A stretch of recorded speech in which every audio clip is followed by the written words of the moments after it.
दोस्तों, कैसे हैं आप सब? तो यहाँ पे एल्युमिनियम का प्राइस लगातार बढ़ता चला जा रहा है और ये लमसम 3000 डॉलर पर टन का प्राइस बना चुका है, उतना हाई भी बना चुका है। तो इसके पीछे जो रीजंस हैं उसको समझेंगे अभी आगे क्या क्या रीजंस हैं और टेक्निकल एनालिसिस करेंगे, समझेंगे कौन कौन से लेवल इंपॉर्टेंट है और कौन कौन से स्टॉक को इम्पैक्ट हुआ है, यहाँ पे कौन कौन से स्टॉक में अच्छी रैली आई है और उन स्टॉक में क्या इन्वेस्ट करना चाहिए कि नहीं है, तो इस चीज़ को समझेंगे। तो सबसे पहले हम लोग यहाँ पे चार्ट ओपन कर लेते हैं एल्युमिनियम का और यहाँ पे चार्ट ओपन हो गया और तो यहाँ पे लगातार बाइंग आ रही थी काफ़ी टाइम से और ये बाइंग स्टार्ट हुई है 21 नवंबर 2025 से, जो कि 21 नवंबर 2025 से एल्युमिनियम में यहाँ से बाइंग शुरू हुई ये, और ये लगातार एक अच्छे मूव में एक ट्रेंड में बढ़ता चला गया। ये ट्रेंड लाइन यहाँ पे ड्रॉ कर रहे हैं, ये ट्रेंड में बढ़ता चला गया। फिर इसमें यहाँ पे प्राइस में फॉल आया और फॉल यहाँ पे एक सप्लाई बनी थी, तो थोड़ा बहुत प्राइस में फॉल आया, लेकिन इसने अपनी सप्लाई को यहाँ पे ब्रेक कर दिया और वापस ये अप ट्रेंड में मूव करने लगा। ये वापस ये ट्रेंड में यहाँ पे दो बार, एक बार ये सप्लाई बनी, दूसरी बार ये सप्लाई बनी और ये 16 दिसंबर से लगातार ये अप ट्रेंड में मूव करने लगा।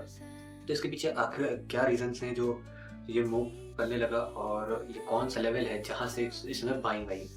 तो लेवल कौन सा है? सबसे पहले हम लोग यहाँ पे फिबोनाची यूज करेंगे। फिबोनाची का ये गोल्डन लेवल है, इसको हम लोग मार्क कर देते हैं गोल्डन लेवल से। ये तो ये गोल्डन लेवल है और यहाँ से अक्सर जो भी बड़े फॉल्स होते हैं, जो भी बड़े शार्प फॉल होते हैं, उसके बाद जब भी बाइंग आती है तो फिबोनाची और गोल्डन लेवल से ही रिवर्सल ज़्यादातर होता है। अब अगर time frame, multi time frame पे हम लोग किसी और दिन वीडियो बनाएंगे। अगर मल्टी टाइम फ्रेम पे देखें तो कोई ना कोई टाइम फ्रेम पे फिबोनाची का गोल्डन लेवल को रिस्पेक्ट दे रहा होगा मार्केट। तो यहाँ पे एक देखिए, यहाँ पे एक डिमांड पे आया और सपोर्ट लिया और सपोर्ट पे, सॉरी डिमांड कह रहे हैं, डिमांड भी बना हुआ है, लेकिन फिबोनाची गोल्डन लेवल पे आया और सपोर्ट लिया, ऊपर चला गया। तो ये तो वो यहाँ की टेक्निकल एनालिसिस। और यहाँ पर ओवर वैल्यूएशन में चला गया और वैल्यूएशन चेक करनी है तो हम लोग RSI का यूज़ कर सकते हैं, RSI। तो ये देखिए, ये ओवर वैल्यूएशन यहाँ पे दिखा है। इसका टाइम फ्रेम थोड़ा सा बढ़ा लेते हैं, उसी का वीडियो हम लोग बनाएंगे टाइम फ्रेम पे। यहाँ पे टाइम फ्रेम बढ़ा देते तो अभी बहुत ज़्यादा नहीं है, अगर 70 अबव चला जाएगा RSI तो ओवर वैल्यूएशन में चला जाएगा। तो वीडियो को लॉन्ग नहीं करते, मेन टॉपिक पे आते हैं। इसके पीछे क्या रीजंस है जो जिसकी वजह से एल्युमिनियम की प्राइस एकदम इतना बड़ा एक मूव आ रहा है? तो सबसे पहले जो मेजर रीज़न है वो है इंटरनेशनल मार्केट में एल्युमिनियम लगभग 3000 टन पे चला गया है, $3000 टन पे, जो कि यूएस की मार्केट में चल रहा है। और एनालिस्ट का ओवरऑल मानना ये भी है कि एल्युमिनियम, जो इसका मतलब है कि एल्युमिनियम बुलिश है और सप्लाई का डिमांड स्ट्रॉन्ग है, और जो कि चार्ट में दिखाई दे रहा है कि डिमांड काफ़ी ज़्यादा स्ट्रॉन्ग है। तो जो इसका रॉ मटेरियल है वो ग्लोबल सप्लाई टाइट है, जिससे कि प्रोडक्शन कॉस्ट बढ़ रहा है और जगह जगह कैपेसिटी कट हो रही है। चाइना जो सबसे वर्ल्ड का सबसे बड़ा प्रोड्यूसर है एल्युमिनियम का, अपनी गवर्नमेंट कैप के करीब आ चुका है, इसलिए एक्सपोर्ट पर प्रेशर बन रहा है। जियोपॉलिटिकल की वजह से टैरिफ में 25 to 50% यहाँ पे टैरिफ लगा है, तो ये काफ़ी हाई टैरिफ और यूएस मार्केट में प्रीमियम अपने हाई लेवल पे चला गया है। टैरिफ का एक बहुत बड़ा एक रोल है और ईवी सेक्टर में काफ़ी ज़्यादा डिमांड है और ग्रिड अपग्रेड है, इंफ्रास्ट्रक्चर, पैकिंग, ऑटो और एरोक्राफ्ट जैसे सेक्टर में एल्युमिनियम की बहुत ज़्यादा हाई डिमांड है। और ये टैरिफ वॉर की वजह से भी काफ़ी ज़्यादा इम्पैक्ट पड़ रहा है, जिसकी वजह से एल्युमिनियम लगातार बढ़ता चला जा रहा है। तो शॉर्ट टर्म में अगर समझे तो टैरिफ चाइना का डिमांड सप्लाई को एक जैसे कि रोक देना, क्योंकि वहाँ पे खुद ही इंडस्ट्री अभी इधर थोड़ा सा चाइना में इंडस्ट्रियल पे थोड़ी सी रोक लगी है, तो उसकी वजह से सप्लाई नहीं हो रहा है, एक्सपोर्ट कम हो रहा है। तो ये कुछ मेजर रीज़न थे जिसकी वजह से जो है जियो पॉलिटिकल रीज़न थे जिसकी वजह से मार्केट में एक डिमांड बनी हुई है, क्योंकि ओवरऑल कहीं पे सप्लाई हो नहीं पा रहा है। तो इसके अलावा जो जो स्टॉक्स हैं जिसपे इम्पैक्ट आया है वो हम लोग देखेंगे। सबसे पहले तो वेदांता देखिए, वेदांता यहाँ पे आते हैं तो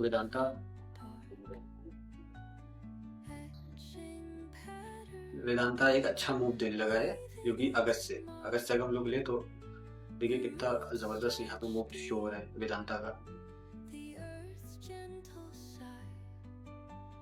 ये वेदांता अपने हाई पे है और लाइफ टाइम हाई पे है वेदांता, और काफ़ी अच्छा इसने मूव दिया है। ये रह के तो ये वेदांता में यहाँ पे चार्ट बना हुआ था, काफ़ी अच्छा है। यहाँ पे मैनिपुलेशन भी हुआ है। ये ये मैनिपुलेशन यहाँ पे थोड़ा सा हुआ था वेदांता के चार्ट में, और मार्केट हमेशा मैनिपुलेशन के अगेंस्ट भागती है। तो यहाँ पे देखिए कितना अच्छा तरीके से अप मूव आ गया। इसका जो मेजर रीज़न यही है कि एल्युमिनियम और कॉपर में ज़बरदस्त बाइंग आई है, और क्योंकि इस टाइम के सबसे ज़्यादा जो मेजर पॉइंट है वो देखा जाए कमोडिटी में, तो मेटल सबसे तेज़ी में भाग रहे हैं ऊपर, और सारे मेटल्स चल रहे हैं।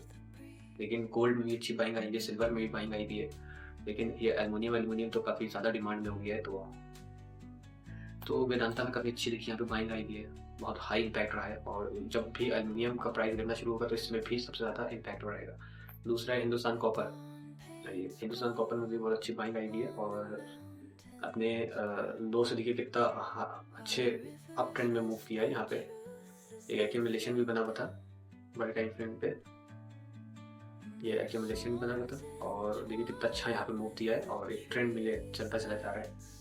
ट्रेंड सपोर्ट भी ये लेता हुआ चला जा रहा है, जो कि काफ़ी एक अच्छा है। लेकिन इस टाइम पे क्योंकि ये बहुत ज़्यादा मूव हो चुका है, तो इसमें इंटर नहीं होना चाहिए, क्योंकि कभी भी इसके प्राइस में फॉल आ सकता है। ये टेम्परेरी अब ये बढ़ चुका है, और ये प्राइस इंटरनेशनल कमोडिटी के मेटल के प्राइस बढ़ने से जब ये प्राइस बढ़ा है तो इसमें एक फॉल आ सकता है। और ये एक राइजिंग वेज पैटर्न बन गया है, जो कि बेरिश पैटर्न है, और यहाँ से इसमें एक फॉल नीचे को दिखाई दे सकता है। ये इस तरीके से यहाँ से अगर इसने ब्रेकडाउन दे दिया ट्रेंड लाइन का, तो यहाँ पे फॉल दिखाई देगा। ये हिंदुस्तान कॉपर का, और यही हाल वेदांता का भी है। और ये वेदांता देश की सबसे बड़ी कंपनियों में से एक है जो लोहे का काम करती है। तो इसमें भी एक सपोर्ट है, सपोर्ट यहाँ पे ट्रेंड पे सपोर्ट बनेगा, लेकिन पैसा इस टाइम पे हमें लगता है यहाँ पे इन्वेस्ट करना चाहिए। और ये इकोनॉमिक टाइम्स के ऊपर एक न्यूज़ थी, इसको aluminium market analysis record high global dynamic. तो aluminium price has been soared to record level in India and abroad, driven by tight domestic supply, robust industrial demand, high energy cost and geopolitical disruption, import restriction, global trade shift, tariff and structure constraint। तो इसका मतलब ये है कि overall aluminium में अपने high पे चल रहा है, अब्रॉड में भी बहुत ज़्यादा डिमांड बनी हुई है, डोमेस्टिक सप्लाई काफ़ी कम है, टाइट है, और इंडस्ट्रियल में बहुत ही हाई डिमांड है। एनर्जी हाई एनर्जी कॉस्ट, जो कि इसमें जो बनने में काफ़ी हाई एनर्जी कॉस्ट लगती है, और जियो पॉलिटिकल डिस्ट्रप्शन हो गया है, जिसकी वजह से जैसे टैरिफ वॉर हो रहा है उसकी वजह से काफ़ी दिक्कत दे रहा है, और इम्पोर्ट एक्सपोर्ट में प्रॉब्लम हो रही है। तो ईवी रिन्यूएबल एनर्जी वगैरह में बूस्ट डिमांड, जो कि लॉन्ग टर्म आउटलुक रिमेन पर डिस्पाइट वॉलेटिलिटी। तो अभी ओवरऑल यहाँ पे जो ईवी और सोलर वगैरह है उन सब में प्रेशर बना हुआ है, जिसकी वजह से एल्युमिनियम का पूरा उसमें यूज़ होता था, और एल्युमिनियम का प्राइस बढ़ने से हर चीज़ का उस पर टन प्राइस बढ़ गया है ग्लोबल मार्केट में। तो यहाँ पे जो उसके प्रोडक्ट्स बना के बेचते थे, अब वो तो एकदम से प्राइस को इंक्रीज नहीं कर सकते, तो इसलिए उनके मार्जिन पे भी असर पड़ता है। तो उन शेयर्स के लिए यहाँ पे बेरिशनेस बन सकती है। Aluminium critical industrial material has witnessed remarkable shoot price in 2025 both the Indian global. तो पूरे ओवरऑल यहाँ पे हर जगह पे एक डिमांड बनी हुई है और हाई। तो एल्युमिनियम से रिलेटेड जो भी स्टॉक्स में चले हैं, जो स्टॉक्स एल्युमिनियम के प्रोडक्ट को बना के रिटेल मतलब कि पब्लिक को देते बेचते हैं कस्टमर्स को, उन स्टॉक्स पे शेयर में प्रेशर बनेगा। और तो मिलते हैं नेक्स्ट वीडियो में और समझते हैं अदर इंडेक्सेस में क्या हो रहा है, और कुछ स्ट्रेटेजीज पे बात करेंगे, जैसे कि 15 मिनट टाइम फ्रेम पे कैसे स्ट्रेटेजी बनाई जा सकती है, कैसे ट्रेड किया जा सकता है। तो आज के लिए इतना काफ़ी है, मिलते हैं नेक्स्ट वीडियो में। अगर वीडियो अच्छी लगी हो तो लाइक शेयर करिए।